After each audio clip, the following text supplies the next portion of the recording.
Robstar gang, good morning. Good morning. Welcome to the Robstar Report. Appreciate everyone joining the live stream. I got a great show for you guys today. I'm getting ready to go to the gym at the same time, but it is what it is. It's a beautiful Sunday morning here. I love it, and I hope you are having a beautiful Sunday morning. Let's see who's in the chat already. Chris Mack, what's good? Lomax, what's good? Nervish is in here. We're going to talk about that a little bit. Not too much. I'm not going to harp on that too much, Nervish. But I will give you my thoughts on that. I know we're going to be talking about the 2024 draft recap and the draft class breakdown. We're definitely going to be breaking that down. I got a beautiful presentation for you. So we'll be breaking that down. We'll be breaking that down. Each and every draft pick. And then we'll look at some undrafted free agents we got. Unfortunately, I would have to do a little bit more research on some of these undrafted free agents. So you'll have to bear with me on that one.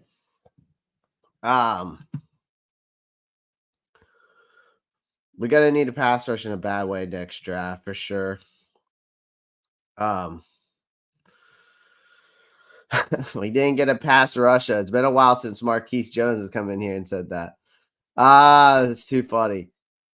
It's an inside joke. If you guys don't know, it started on the channel like a month ago or something like that. Pass Russia, but it was funny. B+ because we got next year. Yeah. But there is a topic I really, really wanted to discuss because it took me some time to think about this, okay, and why this team did this, okay? I'm going to pull up my presentation real quick. Good morning, Cyberm. Have you looked at the undrafted free agents? I have. I just haven't done my, due diligence on them yet. Mark True Money, I haven't really done my full research project on them yet. Y'all know how I am, or if you don't know how I am, I like to do my research before I come on here and open my big fat mouth, so I don't put my foot in it. Unlike some, but I actually read and do those kinds of things, like you're supposed to. But Mark True Money. There's only a couple of guys I know on that list, and I know them know them well. But there's some that I definitely need to look into a little bit more. But we are just gonna look over at that list and stuff like that. B+ as well, getting second round pick next year, I think is huge. Yeah, I think that was one of the biggest concerns for me. Where we got to be able to get that, get that second round pick back.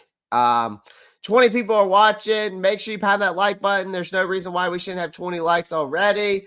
Please do your boy a favor and help get the Robstar Report out there to those that may not know who you think would like to see. And all you have to do by doing that is pound that like button. 21 people are watching, so 21 likes. It goes a long way. It helps others find the channel. All right. Let's get into it. Let's talk about this first. Guys, it's daunting on my mind. This was one of the dauntingest moves that was daunting on my mind. Why the Falcons drafted Michael Penix Jr. Why did they go out and draft this guy? All right, because I was trying to figure it out myself.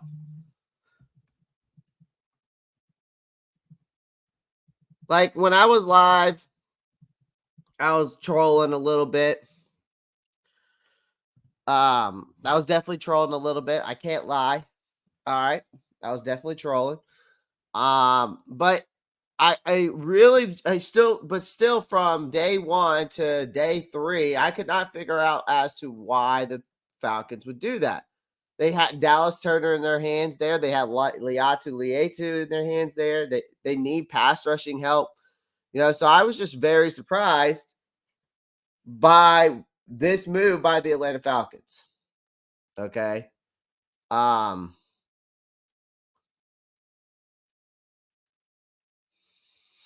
I was just trying to make an understanding of it. And so, The 2024 draft is now gone. It's left us with some interesting picks for sure. And this was one of the biggest surprises for me by Atlanta selecting Michael Penix. All right. To say that this pick was a shock to, I think it was a shock to the entire NFL. And I think that's an understatement, honestly. I mean, they already had Kirk Cousins. They signed him as a free agent for a whopping $180 million. So why go out and draft another quarterback when they could have just chosen a blue chip player to help them pursue a Super Bowl? And I think that's a good question because one, they're going to try and they're trying to, I guess, they're definitely trying to win now, right? But I just like, why go out and get a quarterback when you just signed a big free agent? So made me think long and hard about this. And I think I kind of figured out the answer. It's like the positive and negatives of this. Okay. So if we're talking about the positive side of this for them, right? I will say this for the Falcons. The Falcons view Penix as a legitimate top 10 talent. Okay. All right. They legitimately see Penix as a top 10 talent. Okay. That's what they truly believe in. At least that's what I think. And I think they think that this guy is a franchise quarterback potential. All right. So, and there was like multiple teams trying to trade up in the top 10 to draft him, apparently. So the Falcons weren't alone in this assessment of Penix's talents. Despite suffering season-ending injuries. This guy suffered 4 season-ending injuries for 2018 to 2021. Okay, during his time at Indiana. Then he puts 2 strong seasons after he transfers to Washington, and he recorded 2 straight 4,000 plus yards seasons. Heisman Trophy runner-up. I still think it's pretty impressive what the kid did. I'm not giving Michael Penix shit. I'm giving him his flowers here, okay? But Penix led the FBS in passing yards with 4,900 yards and became the first player since Patrick Mahomes to register multiple seasons of 4,500 plus yards and 30 plus touchdowns. He also led the FBS, if you didn't know this, in completions, passing touchdowns of 25 plus air yards over the past 2 years. I didn't know that. That's why I had to do my research. The Falcons wanted to the Falcons wanted to get a guy in here to be that successor for Kirk Cousins once he moves on. All right. And the new head coach, Raheem Morris, hopes to be coaching this team longer than 2024. So having a good backup quarterback is crucial in the NFL. Well, you got one. And we all know that. And if something is to happen to Cousins, Penix is someone the Falcons fans should have at least some confidence to him. I think I would rather have Michael Penix if I'm a Falcons fan. If I was the Falcons, I'd rather have Michael Penix as my backup than Taylor Heinicke.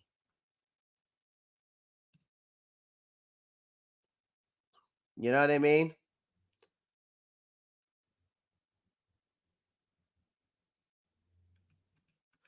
If I'm the Falcons fans, I'd rather have Michael Penix than Taylor Heinicke on this team. I can tell you that.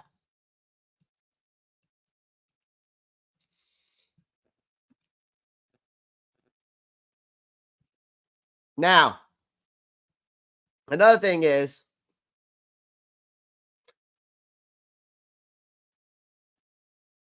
there's some negatives to this. First of all, you got Cousins reportedly had no idea that the Falcons were going to go get a quarterback at 8 overall. He was even shocked and disappointed about it, apparently. And this could potentially could have angered him. Then you got Penix. Penix is not a young rookie quarterback. He started his college career in 2018. He played basically 6 years almost, basically 6 years, 5 years at the collegiate level. And now he's turns 24 years old in a couple of weeks. So how long is this guy going to be waiting? And how old is he going to be given his first chance to be a full-time starter? Like Jordan Love, when he got his first start, right, last season, he's only 24 years old. This guy is turning 24 years old in a couple of weeks.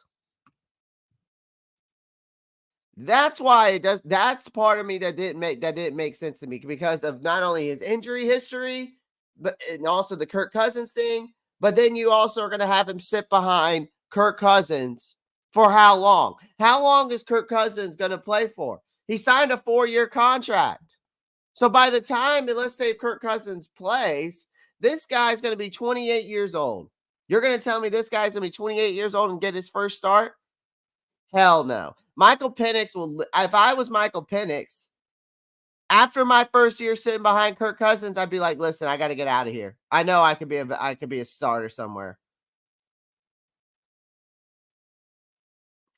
But the Falcons are going to use that for leverage, especially for trading for him. They're going to use him as leverage.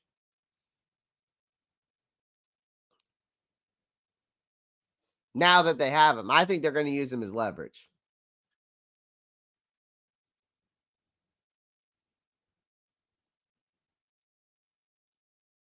You know what I mean? Like, it just doesn't make sense. He's going to sit 1 year. Okay, well, so Kirk Cousins is only going to play one season for $180 million. Make that make sense. He's not going to sit for 1 year because Atlanta's not going to pay. Is not going to have Kirk Cousins on a 4-year contract, $180 million, and then have Penix just sit for a year. That doesn't make sense. That doesn't make sense.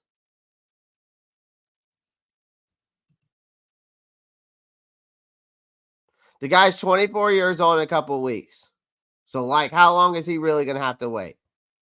And how old will it be given his first chance to be a full-time starter?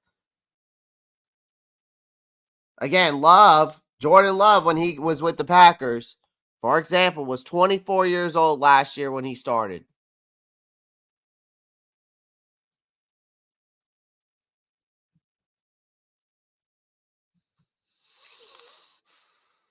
Yeah, but true sport culture, it still doesn't make sense, man.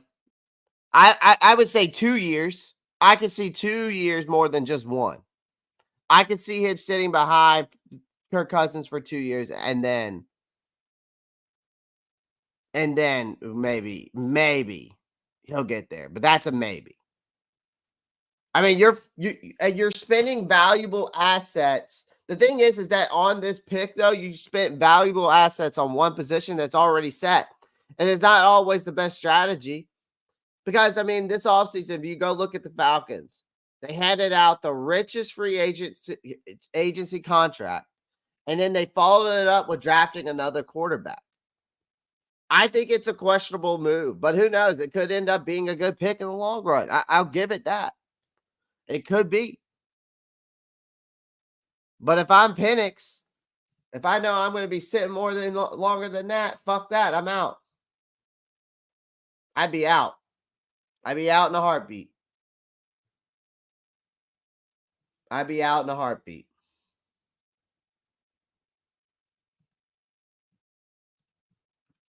It just this was the most shocking one to me, though. I will say that this was the most shocking move to me for the draft. I will say that. And there was a lot of questions. I think there was still a lot of questionable picks. I mean, there's some questionable picks for us, honestly, and I'm going to dive into that as well.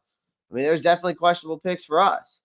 But I'm going to try to make sense in light of it a little bit, but I am also going to tell you why I'm scratching my head about it because I wanted it to make sense to me. I want things to make sense to me why this team went out and got some of these guys. Okay. And, I did my due diligence in that part.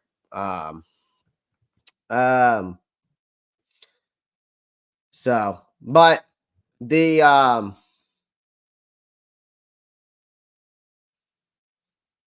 lot of y'all are in here talking about I see a lot of y'all are in here talking about the Chuba Hubbard thing. 29 people watching, 7 people on Twitter are watching. Make sure you come on over to the YouTube channel and pound that like button. Come on over to the YouTube channel, pound that like button. There's 34 votes and only 17 likes, guys. Make sure you pound the like button. That's all I ask. It's free. It's one click away. That's all I ask. It helps the channel out tremendously. And if you want to become a subscriber today, please do so. You can also become a member. You can join the Discord. Merch is on the way. Memberships are up. The Rockstar Report is up. But if you could do me a favor and just pound that like button, I'd love to get this stream to close to 100 likes today. 100 likes. And it's free. It's one click. Just tap. Boom. But simple. Simple. Jadarius is even saying it. I'll even show you how simple it is. I'll show you how simple it is. Watch this. This is how simple it is. This is how simple it is.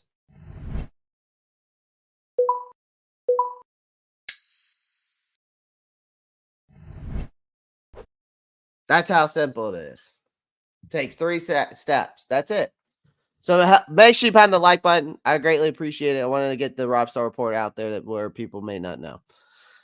All right, let's get into this draft class, okay? Let's get into this draft class. I think I'm going to maneuver myself here.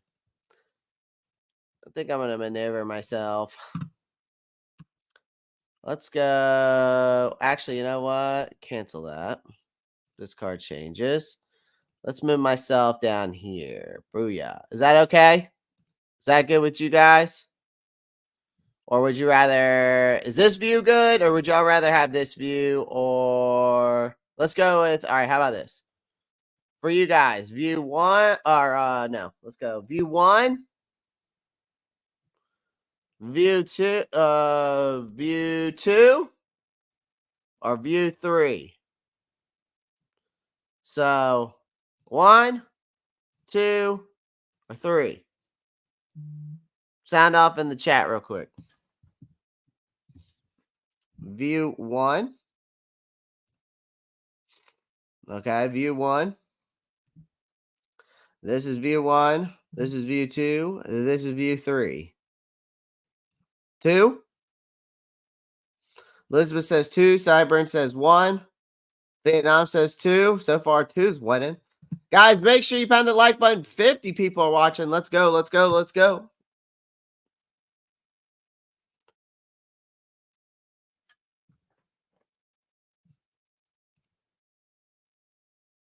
My lose. Yeah, it looks like everybody wants view 2. All right, we're going to go view 2 then. All right. All right, so let me dive into each prospect here. We got these guys up. I could take this banner off for a second if you could see that a little bit, but it's fine. I'm going to go through it anyway. So Xavier Legette, the 32nd pick in the first round, we traded up for him. Honestly, it's a great move. I mean, some of you don't know, Xavier Legette was a former high school quarterback, if you didn't know that. He turned into a receiver in college.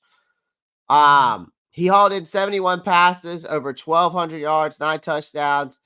I thought he, despite being the only above average target on a weak South Carolina team, but this guy's a beast, man. 6'1", 221. He's built like a tank, incredibly fast, great acceleration. He's not a one-trick pony. He's got reliable hands, physicality after the catch. Makes him a nightmare to tackle in the open field. Plus, he's a good punt returner or kick returner. He averages like 2.6 yards per return over the past 2 seasons there at University of South Carolina.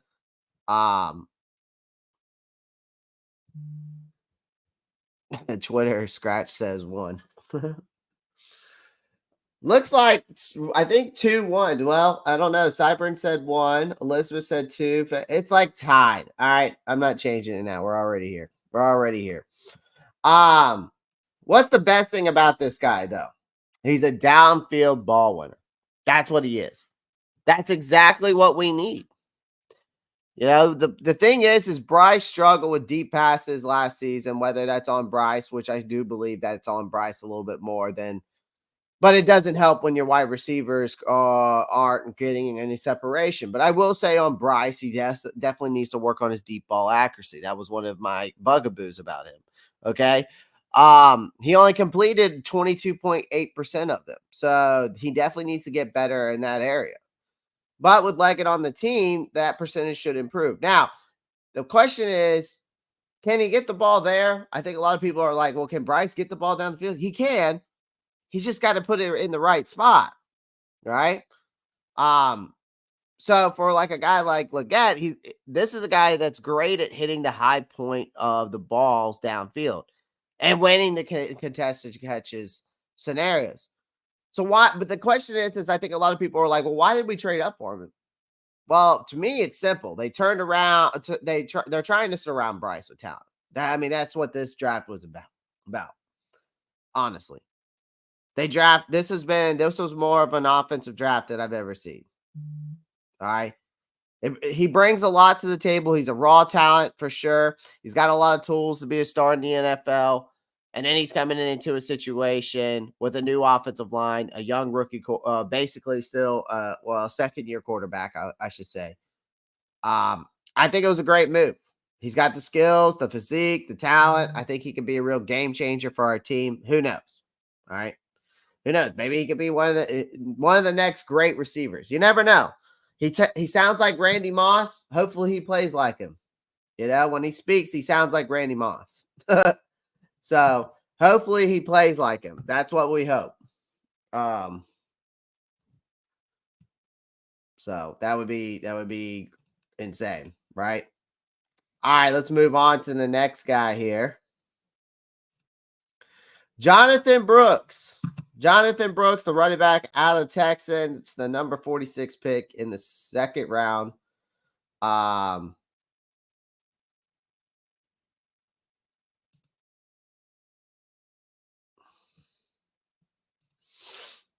Number 46.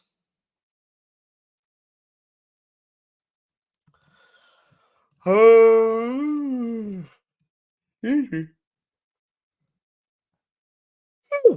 trying to wake up still this morning.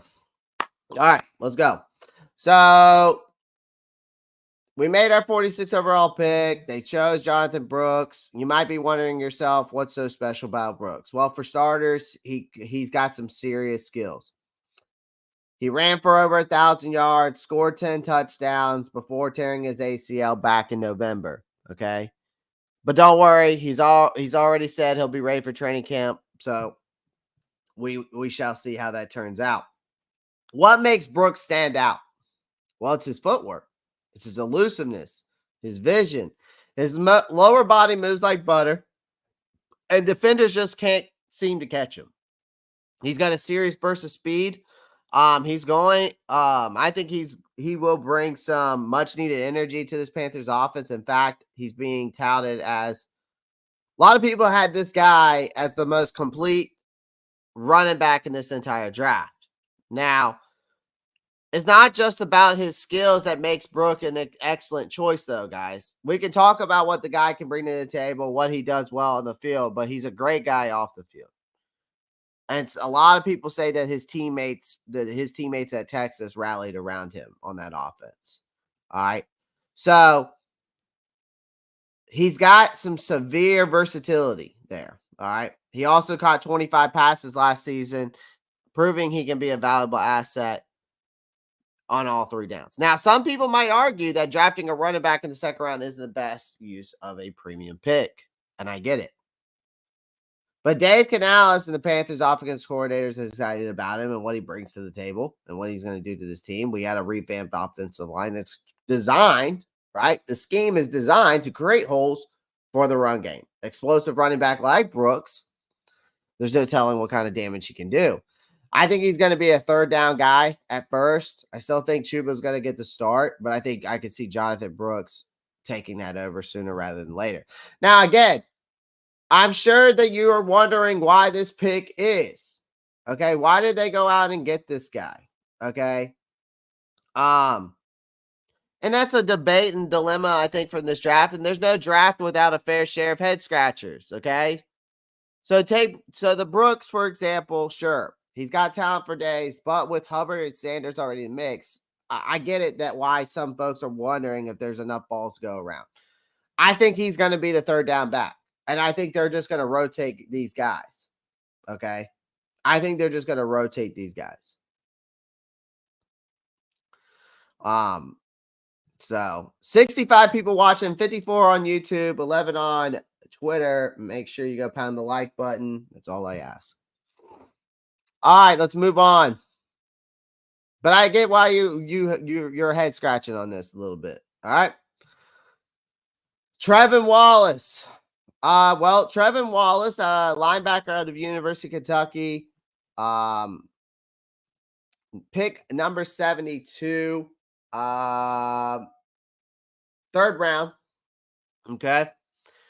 Let's do a little insight on him real quick. Now, he was a true junior who committed to Kentucky as a 4-star recruit. He made the SEC all-freshman team. Eventually, he became a team captain for the Wildcats. In his final college career season, this man racked up 80 tackles, 5.5 sacks, and 2 forced fumbles.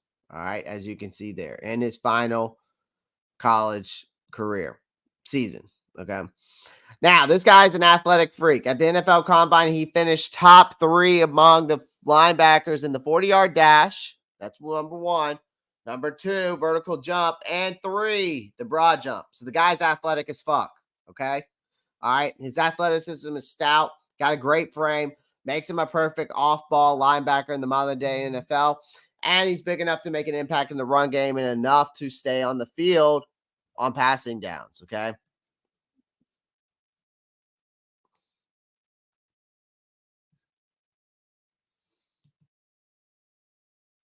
Now, here's the thing.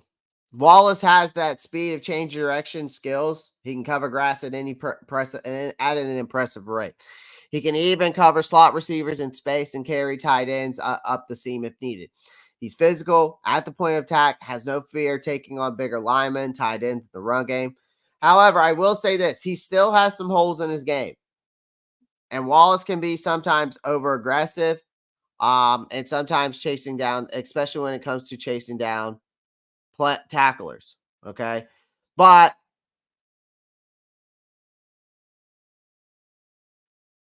the position value for him was great.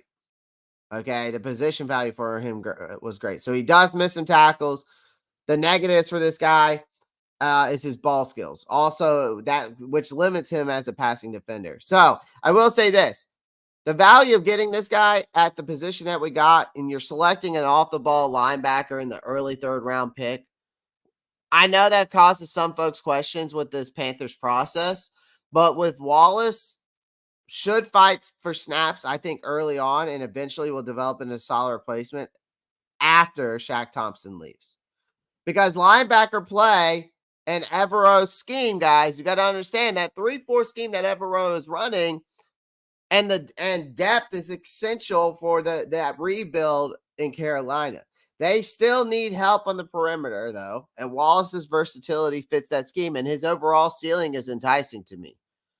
So we shall see how he pans out. I look forward to that.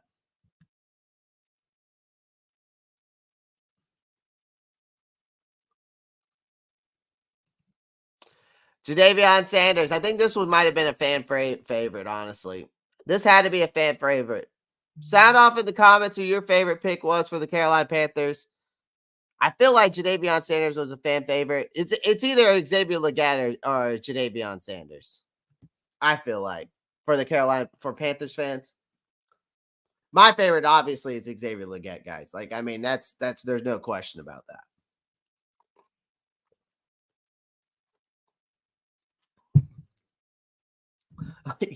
Frederick, you can't have both. Pick one. Pick one. Pick one. I'm getting a Sanders jersey. At this point, I'm not going to lie to you. I'm definitely getting a Xavier Legette jersey, but I might get a Jonathan Brooks jersey and a Thomas or a Sanders jersey too. I might get all three because those were I liked all three of those guys. I kind of wish that Jonathan Brooks would have been I wish Jonathan Brooks would have been Trey Benson, in my opinion, but it's okay. JT Sanders, nice. Legette 1, 2, okay.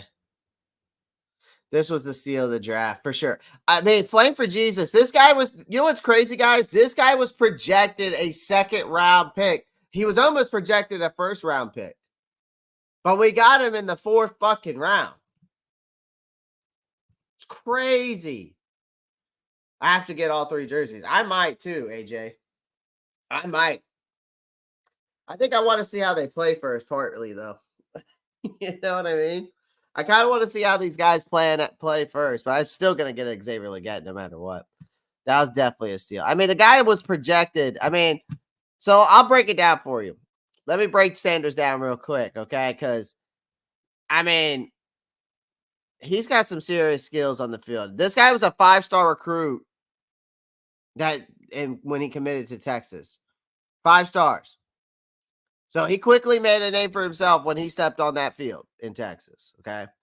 While he didn't make much of an impact his freshman year, he really shone during his sophomore junior year seasons. That's where he showed a lot of those signs that why he was a 5-star recruit.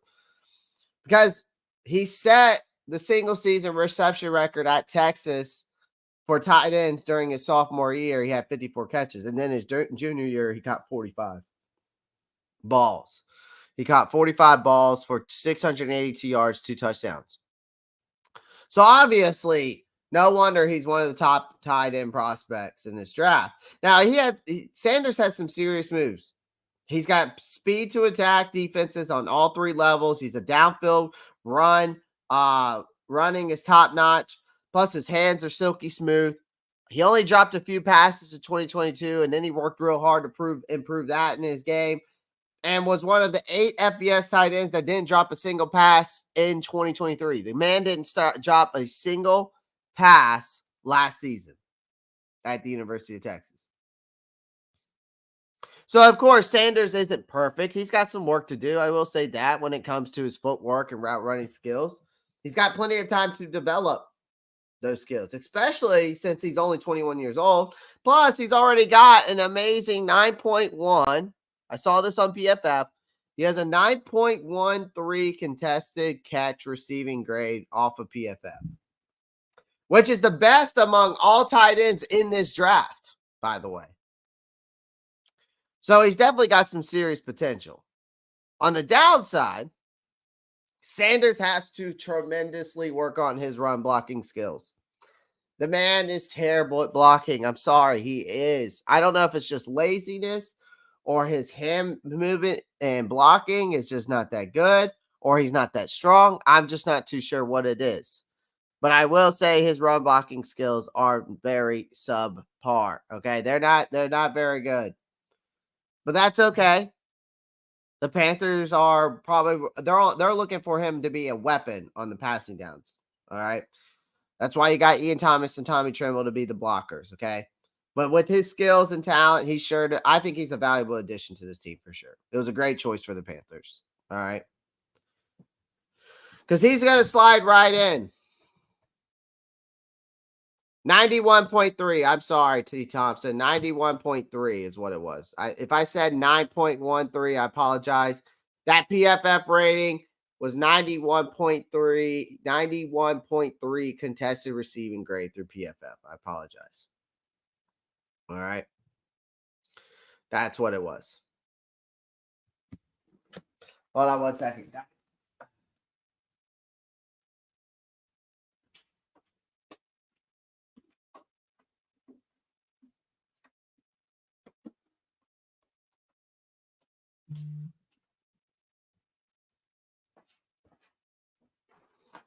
All right.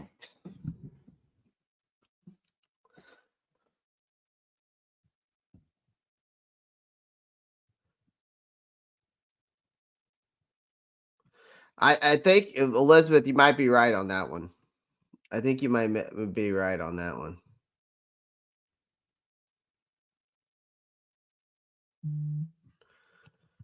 Michael Barrett. We'll talk about him today too.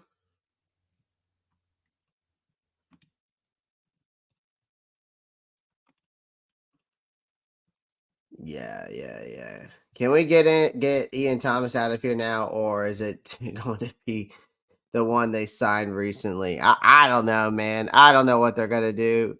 They restructured his contract. And then and he's still on the team. Like, so I don't know what the point was of restructuring the man's contract, but that's neither here nor there. Just blame for Jesus. I don't know if this guy's going to stay here or not.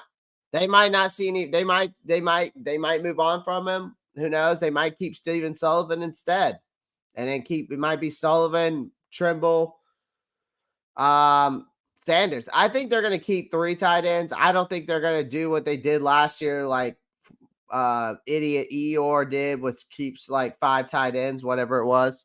Made no sense whatsoever, but 4, whatever it was.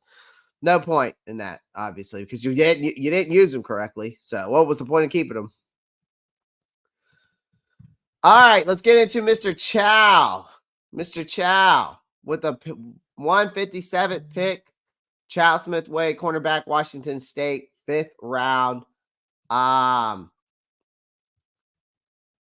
So 5'10", weighs 184 pounds, hand size 9 1/8, arm length 30 1/4, wingspan of 72 3/8. His 40-yard dash time is 4.5 is a 4.54.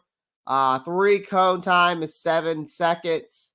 Shuttle time is 4.3 seconds. Vertical jumps 34.5 and broad jumps 10.5. So the positives and negatives here are, on the positive side for this kid, is that he's got quick feet, good lateral movement, makes him an effective in press coverage. Okay. I will say he's got good vision, spacing, and zone coverage. He's pretty good in that. Can read the quarterback's eyes pretty well. When I broke him down, he stays calm when he's out of position with the ball in the air, and he plays through hands with a very good timing. I will say that. On the downside of him, for me, he's a little slightly undersized for an outside corner. All right. He lacks ideal length and size to me, although he does a good job at locating the ball. He lacks the hands to capitalize on those, on the turning most opportunities and turnovers. Okay. Now, I will say this guy had 20 career starts there at Washington State. I did put Washington State. Yeah, good. 3-star recruit back in 2020. All Pac 12 honorable mention 2022. Again, overall, I think he's an ultra athletic cornerback. 2 years of starting with the Washington State. He has the versatility to play both man and zone coverage, good vision, spacing and zone. He excels in press coverage, really. He's got great footwork, lateral movements, he has great twitch to his advantage. High pad level can cause some issues on off coverage at times. Again, for me, with this pick, he just lacks that ideal size for that NFL corner. Okay. But he shows up in the run game. I'll give him that. He's quick to identify runs or screens and comes downhill with that good aggressiveness. So he's often using his quickness to really beat the blockers in space. And as a tackler, he does a great job at the ball, getting the ball carrier down on the ground. He was able to show his versatility in coverage from the outside to nickel positions. And due to his lack of length, I think the nickel position may be the best fit for him. Really, I think he best fit for him, even though I know we got Mr. Troy Hill here. But I think this guy is best fit at the nickel position. That's just me. I think he provides more than enough skills to be a depth player as a high-level backup. I think in terms of his draft potential, I can see, no offense, I think I see another Troy Pride Jr. in this kid. Unfortunately, a lot of his pro comparisons has come out to say that. Troy Pride Jr.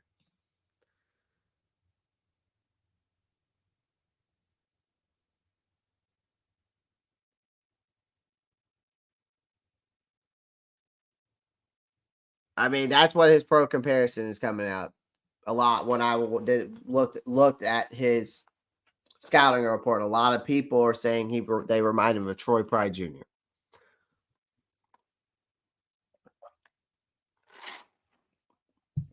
All right. It's a beautiful Sunday morning here on the Ropp Star Report. And I appreciate everyone tuning in. Okay. I appreciate everyone tuning in. And James Island's already said it for you. He's telling you what to do. It only takes 2 clicks. So I hope you do. That's unfortunate. It's true. I know. And T. Thompson, you're right. Undersized corners succeed in the league too. I agree with that. All right. I agree with that. But, I'm just going based off what I'm seeing, and I'm giving you the facts here, okay? All right. I'm telling you what I see in him too, but I'm telling you what people are saying that they remind him of. All right. I'm just telling you what he does well and what he doesn't do well.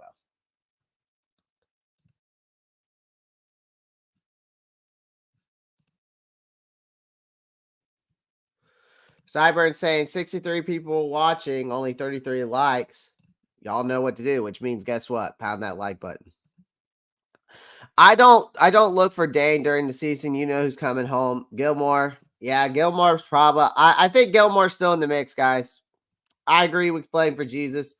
I think Gilmore's still in the mix here for the Panthers for sure.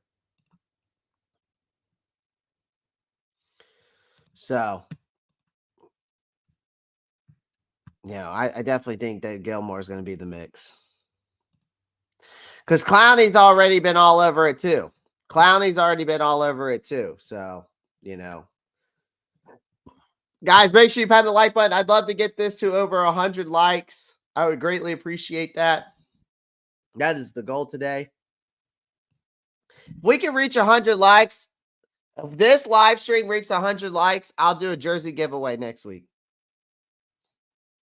I will do a rookie jersey giveaway next week if we can get this live stream to 100 likes.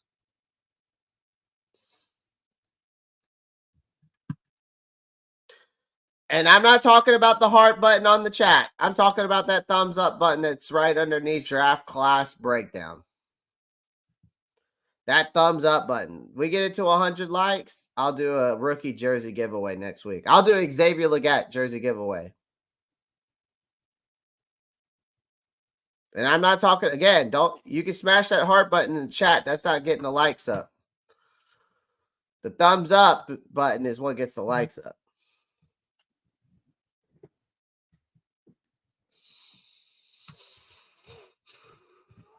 All right.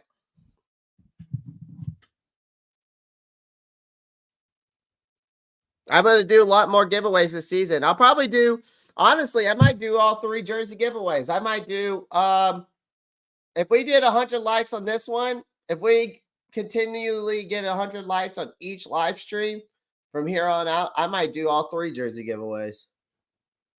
I might do all 3. I'll do Jonathan Brooks and Jadavion Sanders.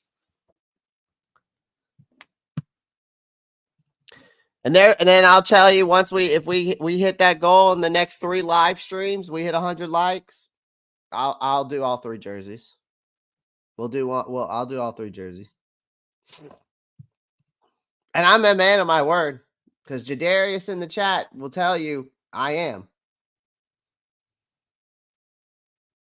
Jadarius won my last jersey giveaway, and he received 100. Well, see, Jadarius, thing is I gave Jadarius a $150 gift card to the NFL shop. And I said, go buy you that jersey. The man went off and bought like a bunch of Alabama shit.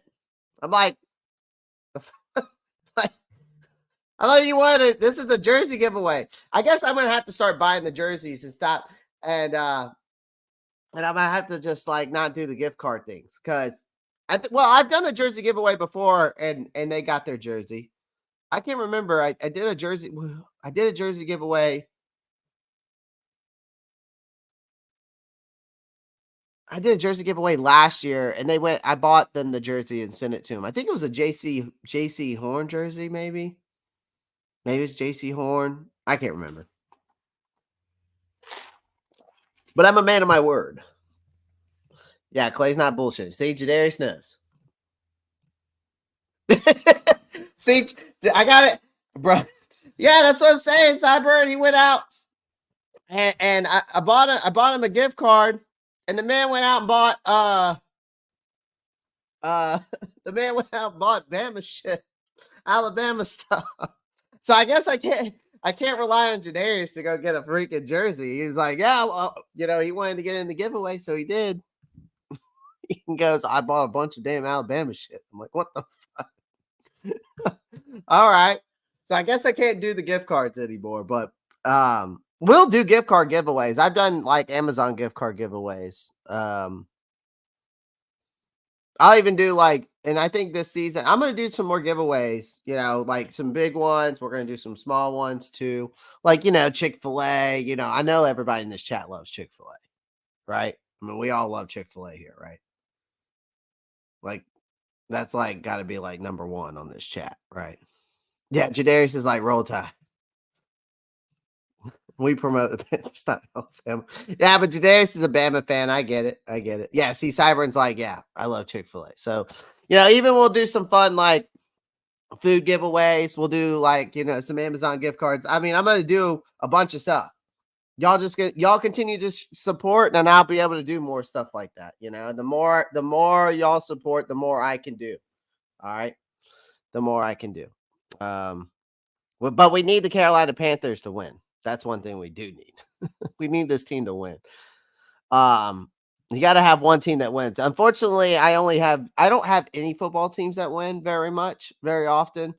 Because I'm a Gamecock, Penn State, Coastal, and Panthers fan.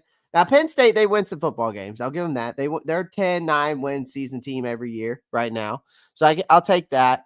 South Carolina, not so much.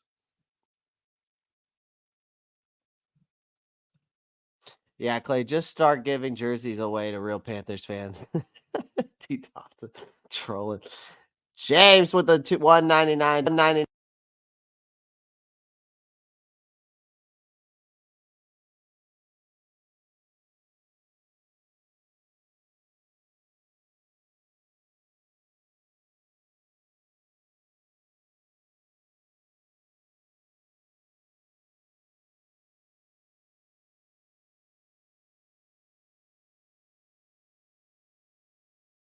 James on with the $199 dono. Clay, are you going to any Panthers games this year? Probably. I mean, I'm definitely gonna go. I think I'm definitely gonna plan some meetups. I want to do a tailgate thing for you guys where we kind of just all come together as the Ropp Star gang, as the community. And I'm gonna try to get it to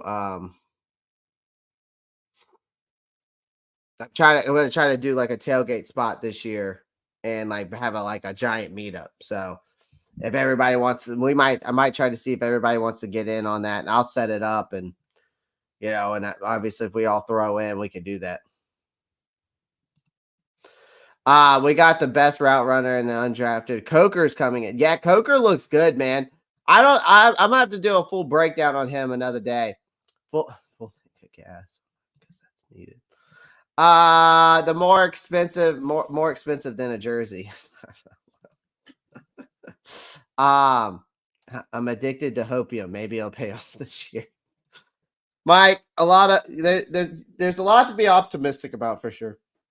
Tailgate thing, I'll be there in my hot ass Panthers poncho.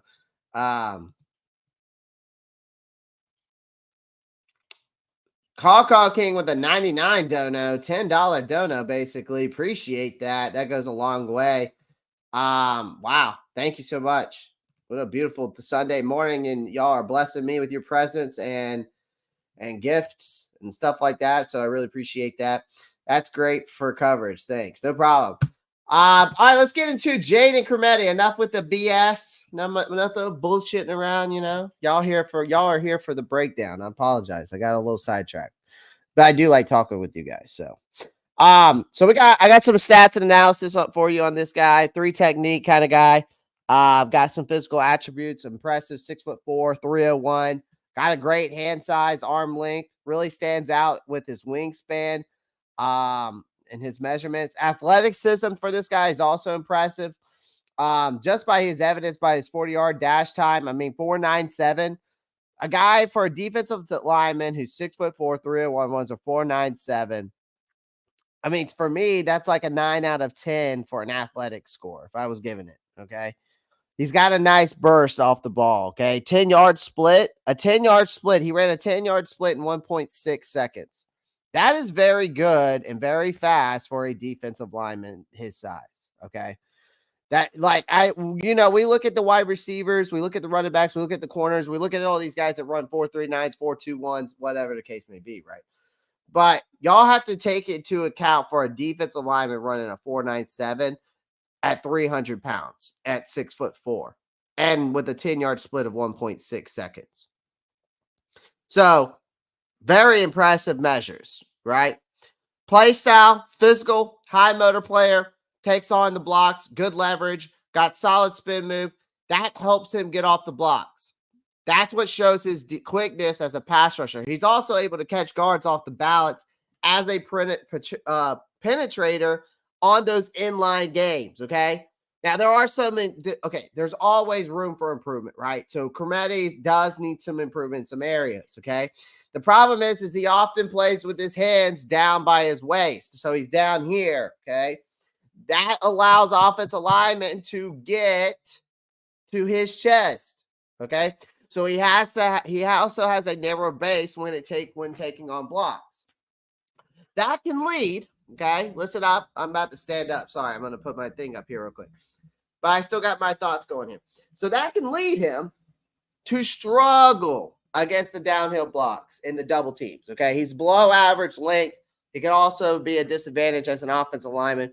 But with good hands, placement, that keeps him from spinning inside and escaping. Okay. And escaping. Okay. So, damn.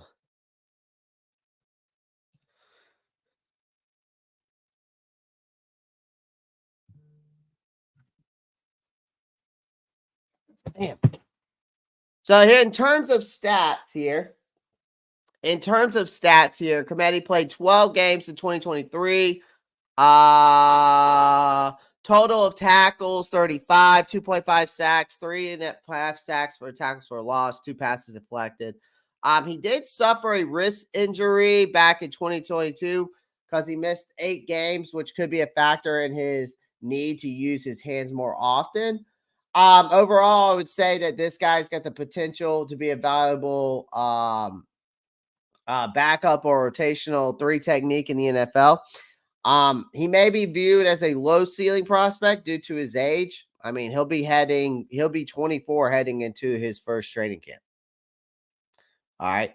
But his athleticism, his physicality, makes him worth a consideration. So we shall see. His overall ranking, though, was 220, and his defensive line ranking when it came to this draft was 23. So just a little insight on this guy.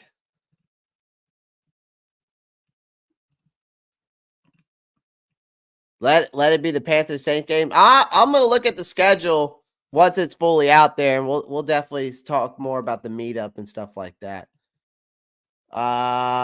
C plus to a B minus. Okay, that's not too bad. I'm down with the meetup, so I can talk shit. Okay, don't talk too much shit now. We've never had 2 putrid seasons in a row. Usually after an abysmal season, we go deep into the playoffs or to the Super Bowl. That's an interesting statement, Mike Wynn. I would love to see that statistically.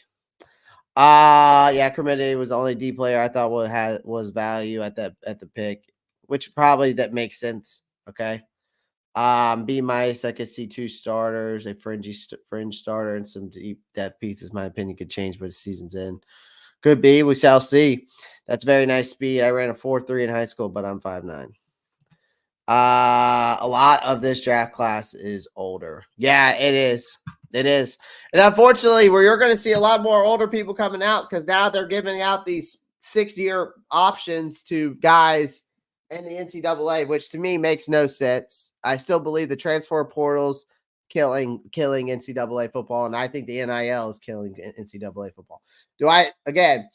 We can talk about that all day, and I can tell you all my thoughts as to reason why it's ruining it. But it's gonna hurt the NFL, I think, too, long term, letting these guys play 5-6 years.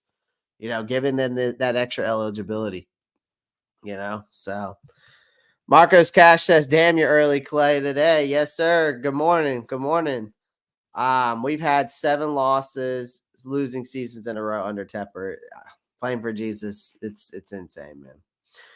It's insane, but I feel like we're going in the right direction. Do we not?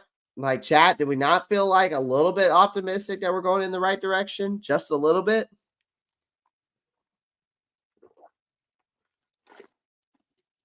Do we feel like we're heading in the right direction at all? Ready for number 8? Like, I think this is going to be a losing season. I still believe that we're going to win 6 games. Like, that is my ceiling. 6 wins. I think it's going to be 6 wins. I think and if we get 6 wins, that's a way better we're going from a 2-win season to a 6-win season. That's 4 more games. All right. I'm just curious in the chat, though. It's like, how optimistic are we? Where do you see y'all? How about this in the chat? Sound off in the chat right now. And let me know your ceiling to floor ratio. My ceiling to floor ratio is 3-6. So ceiling, 6 wins. Floor, 3. What are y'all seeing? What are y'all seeing? It's hard to not like Dave Canales, though. The guy's energy is for sure, you're going to you want more of that, You want more of that. Elizabeth Laster has no faith at all, 2-5. Just kidding. I'm just kidding. I'm just curious to what y'all's floor to ceiling ratio feels like. I am curious. 3-7. Okay. So basically like mine, 3-6, 5-6 games. Our offense has gotten better, but we're not winning. But if we can justify our quarterback, 3-5 wins this year. Okay. So we're around seems like for the most part, we're around the same. Okay. We're around the same. Okay. I was just curious. I wanted to read the room there. Look up the win to loss history year. For year to year. Lots of 7-9 years. But after a horrific season, we strike gold. I'll beat fool's gold because we've also never had 2 winning seasons back to back. Interesting.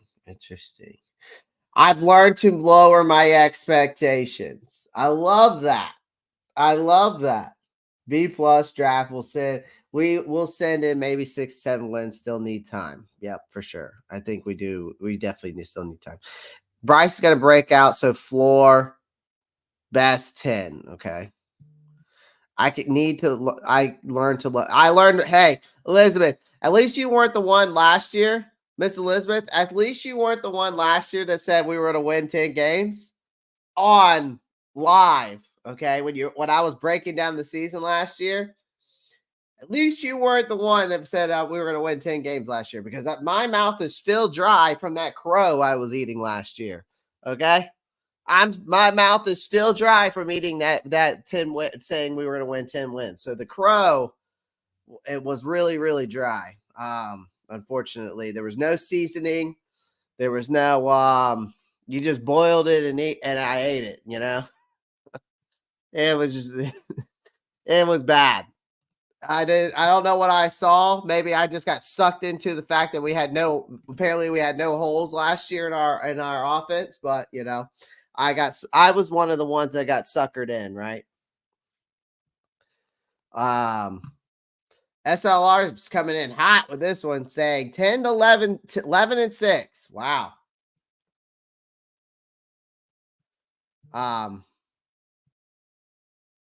11-6. Wow.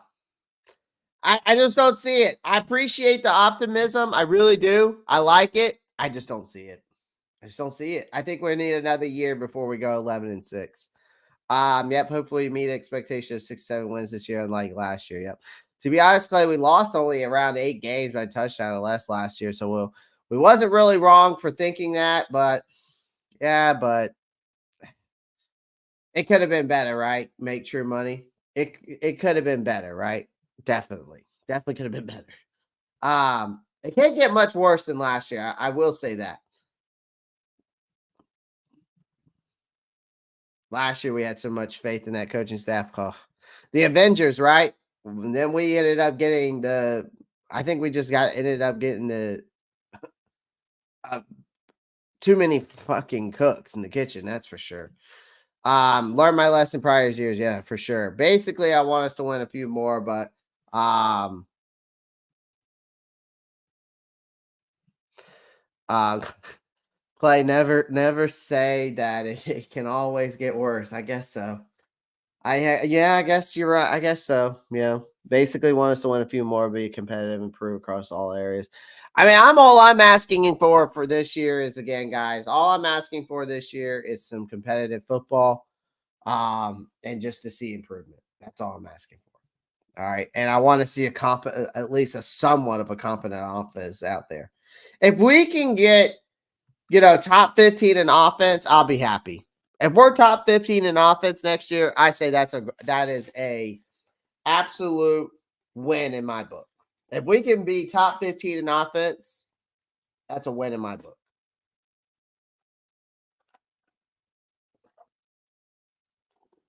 And I don't think top 15 is too much to ask for.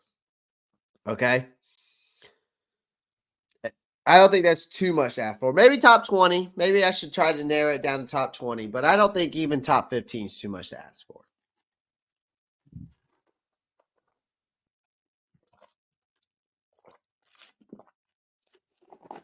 Well, either way, whoever did it, playing for Jesus, was an idiot. I don't care if it's true that it was Frank Wright. I don't care if it's true David Tepper. Either way, it's shit. And it shit the bed fast. I hate to say it, but it's a make or break year for Bryce. It is. It's make or break year for Bryce, in my opinion. We had 3 great wide receivers that could not start on any team. We have 3 great wide receivers that could start on any team. We have improved guards. Icky cannot suck as badly as did last season. I wouldn't say that either. Mike win. He definitely could. But I like the optimism. If he's asked, then he's gone. New coach, new GM, probably going to weigh their options in the back of their heads for sure. Yeah, for sure. I think if Bryce doesn't perform, he will be gone. All right, let's move on. Let's get into Michael Barrett. Let's break him down real quick. Linebacker out of Michigan. He's 5'11", 233. Unfortunately, I couldn't find any info on his 40-yard dash or like his 3-cone drill or his shuttle or his vertical or broad jump. So for some reason, I couldn't find that information. When I watched some of his game film and some of his highlights, he definitely, you can tell he's got great speed, got great movement skills, which makes him an asset when it comes to coverage. I think he can easily spot drop, carry most tight ends up the seam, and mirror and match the most tight ends. He's also got good eye discipline and zone coverage, which allows him to locate those threats and use his hands to disrupt those routes. Plus, he's got great acceleration, which helps him close in coverage when unblocked as a blitzer. So, on top of all that, he's physical. He's a great run defender who isn't afraid to throw his body around. That's for sure. If you go watch some of his hits, I mean, the man is an absolute freaking missile when he's hitting dudes. But like any player, Michael, of course, has those areas of improvement. All right. He's not great at dealing with zone runs. I will say that. So he can get caught out of position or out of his gap, and that's an issue because when it comes to taking on those blocks, right, he tends to do it square instead of on an edge, which isn't ideal. Another thing is he lacks upper body strength, which makes it hard for him to really extend versus offensive line.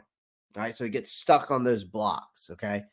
Because he's a bit undersized, and good offensive linemen will absorb him, all right? And they will absorb his contact when he's coming downfield. Statistically, great, looks good. I mean, the stats don't lie, so I will say the stats look good for this kid, okay?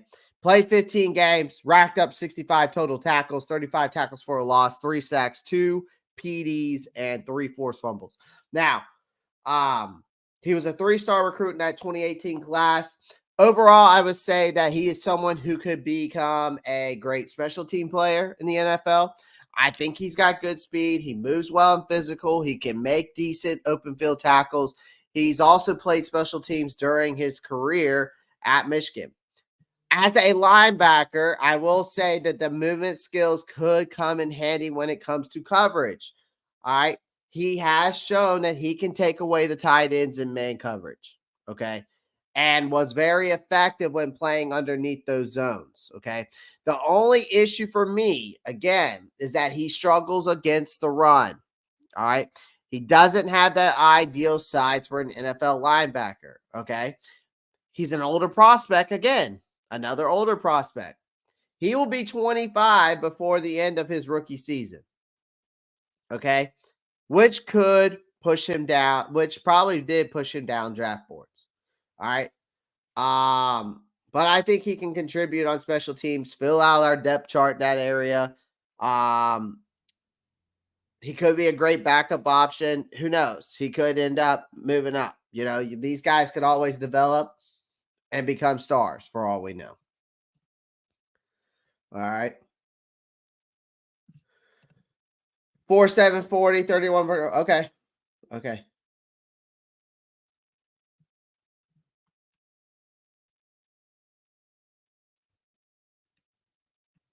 I'm interrupting the sermon. What sermon is that? You watching church while you're watching me? Maybe you should be watching church, man. Am I the only one who didn't know who Barrett was? I knew a little bit about him, Miss Elizabeth. Not very, very much, though. I had to do my research. I heard Michael Penix's week be available in a year or two. Did he really, though? Also, that's not a good thing. I think honestly, I think that Icky's going to do better. I think he's definitely going to do better. I think with the fact you get a Damian Lewis and Robert Hunt, those two guys, but really Damian Lewis, you know, really solidifying that left guard position, I think is really going to benefit him a lot. All right. And you got to remember, we still got Yashi Nietzschman out of Green Bay who can play left tackle, who's pretty solid there. I wouldn't say he's the best. He's better than Nicky. That's definitely not the case, but it's definitely a guy who could step in if we needed to rotate him out. And I think getting those guys, I think we got to remember the free agency moves, man. I mean, you know, we gotta look at it from that standpoint. We got to look at it from that standpoint. So, definitely. But that is your draft class. So, breaking it down there, Xavier Legette, Jonathan Brooks, Trevon Wallace, Jalen Sanders, Chau-Smith, Wade, Jaden Crumedy, and Michael Barrett. So congratulate to those guys and welcome to the Carolina Panthers. Now, we got some undrafted free agents here. We got Jake Plummer out of Louisville, Sam Pinkney out of Coastal Carolina. So my top guys off this list, I will say, was I like Sam Pinkney out of Coastal. That's my alum. I gotta give my boy, you know, some credit. He's a big time wide receiver. Go up and get it. High point of the attack. I say that, but you can maneuver him in and out. He can play the slot. I know this guy pretty well. But Taylor Upshaw is intriguing to me. Jalen Coker is definitely intriguing to me. Popo Amuvier is another guy, and Willie Drew is also an intriguing prospect to me. Also, Harrison Mavis, that kicker out of Missouri, kicked a 61-yard field goal last year. So the guy's got a leg. He might be challenging Eddie Pinheiro for his field goal kicking job. Okay, Harrison Mavis. Okay. And then I'm interested to see a little bit more about this Andrew Rame, center out of Oklahoma. I need to do some more research, so I will bring this back up when I get some more time to get a better understanding of these guys. Because obviously these weren't as big. When I did my draft board, these guys weren't even on it. Not gonna lie. And I didn't even do kickers on my draft board. Okay. So I can't lie there in that aspect of things. Okay. Now, I do want to say this a little bit about this whole draft class. Okay. I want to break down this draft class one more time. Okay. I think that with this whole draft class, the Panthers made it clear that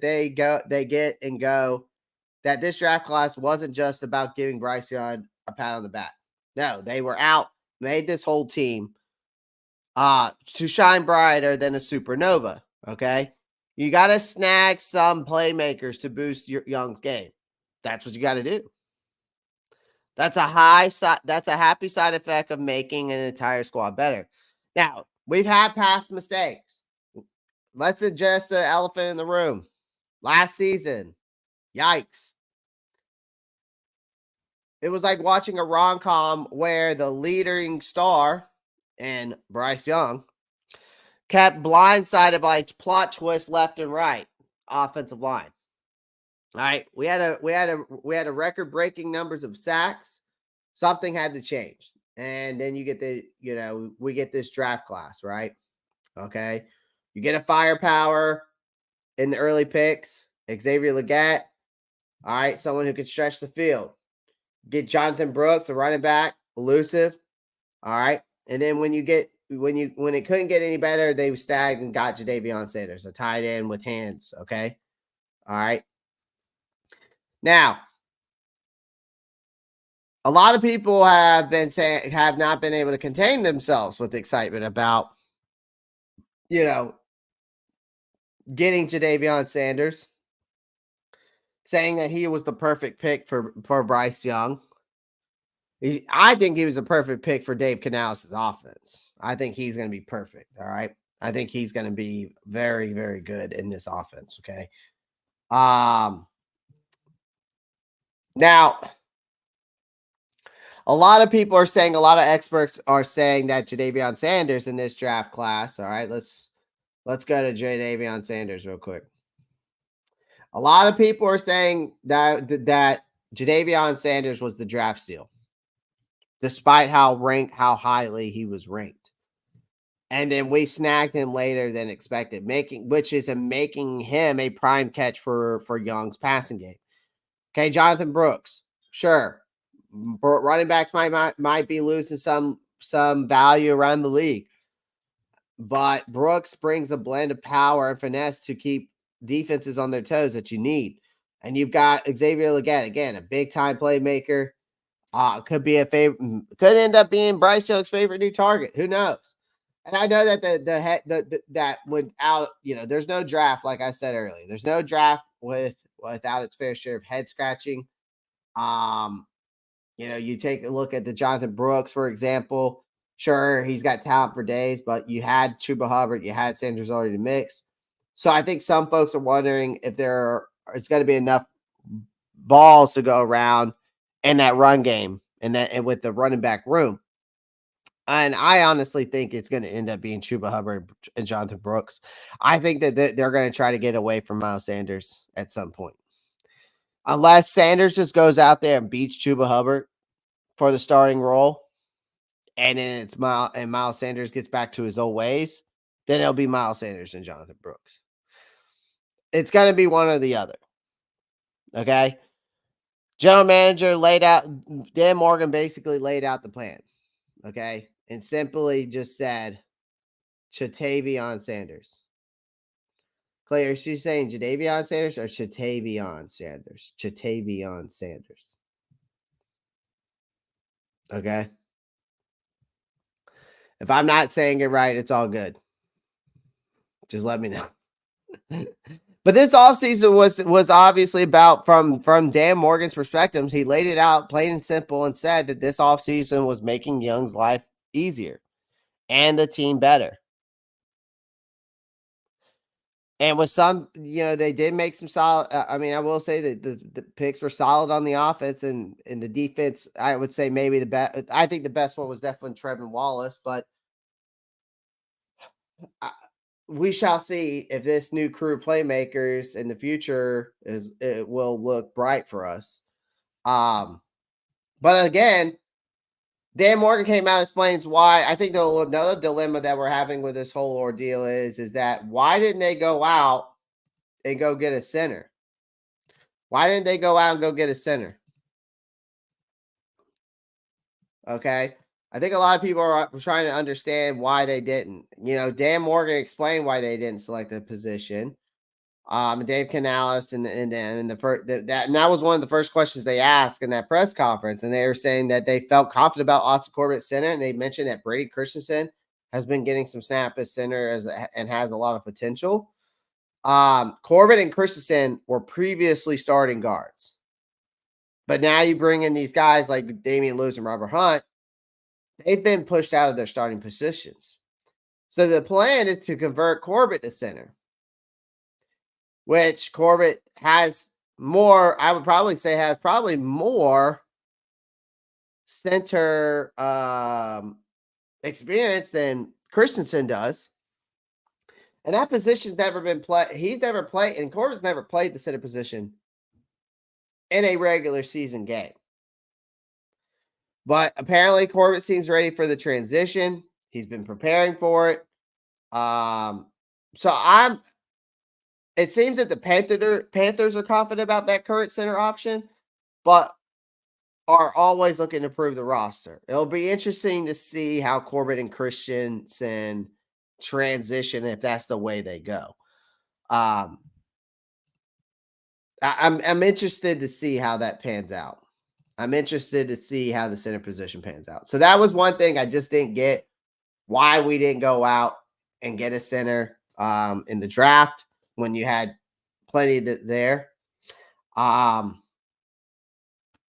guess they believe in what they see, between Canales and Dan Morgan. They believe in getting that center position, or believe in Corbett and Christensen to transition well into those positions. Corbett says he's always been told he should have played center from the get-go. And that was from his coaches back in the day. So we'll see. We will see. It's still a concern for me. It's definitely still a concern for me with the center position. But yeah. So appreciate everyone joining the live stream today. Make sure you pound that like button. Subscribe to the channel if you haven't already. Make sure you click that post notifications bell so you don't miss out on new content. Over 111 votes. Make sure you pound the like button. Again, if this live stream gets up to 100 likes, I will do a rookie jersey giveaway next week. And if we can consistently from here on out do 100 likes, next 3 live streams, if we can get 100 likes, next 2 live streams will get 100 likes. I'll do a Jonathan Brooks giveaway and a Jadavion Sanders giveaway. All right. Trying to get back to you guys for showing support, because I wouldn't be this far with this YouTube channel without you guys. I wouldn't be out at 5,000 subscribers without you guys. So I have to be able to get back to you. You give to me, I give back. That's how it works. So I appreciate everyone joining the live stream. Thank you for joining me on this beautiful Sunday morning. I hope everyone has a great day. Make sure that you subscribe to this channel, become a member today. Join the Discord as well. That's a great way to communicate. We are growing like weeds in there. I'll go ahead and add the Discord link in the chat. If you want to join, feel free to do so. It's a great place to hang out and chat it up with everyone. And it's growing like weeds. We've got over 50 people in there now, 50 plus people in there now. Zach Rappaport, shout out to Zach, by the way. Zach joined me all 3 days for the draft, and just kept coming in with the picks, and he kept us up to date. And he does that in the Discord. He posts up every single time there is an important post that comes out about Panthers news or updates. He's on it like that. So he's posting it up in the Discord. He does a good job in there. So I appreciate Zach. So shout out to Zach. I appreciate his help. It goes a long way for sure. And it helps me out, saves me some time. So I appreciate everyone joining the live stream. Make sure you pound the like button, subscribe, become a member, join the Discord. Don't forget about my sponsorship too. The link is in my link tree, betus.com. Sign up for free today. You get 125% bonus on your first bet. You got the NBA playoffs right now. You've got the NHL playoffs right now. So if you throw $100 in there, they'll throw $125 your way. It's free money. So who doesn't like doing that, especially with the playoffs right now? And if you sign up for free today, you use my promo code Pantherology, since the channel used to be called Pantherology. Go ahead and you use that promo code. You'll get an extra 25% on your first bet, which $100. What's 25% of 100? You get $25 extra as well. So basically, you're getting $150 for free. So go check out BetUS, sign up, let them know that the Ropp Star Report sent you there, and it helps out the channel as well. So appreciate everyone joining the live stream. Again, enjoy the rest of your Sunday. I'm going to go to the gym, and I'm going to enjoy the rest of this beautiful sunshine and enjoy the day. So I appreciate y'all. As always, guys, y'all know what to do. I'll be live again tomorrow. 7 days straight, baby. 7 days straight I was live this week. So the grind doesn't stop. Appreciate y'all. Love y'all. Peace.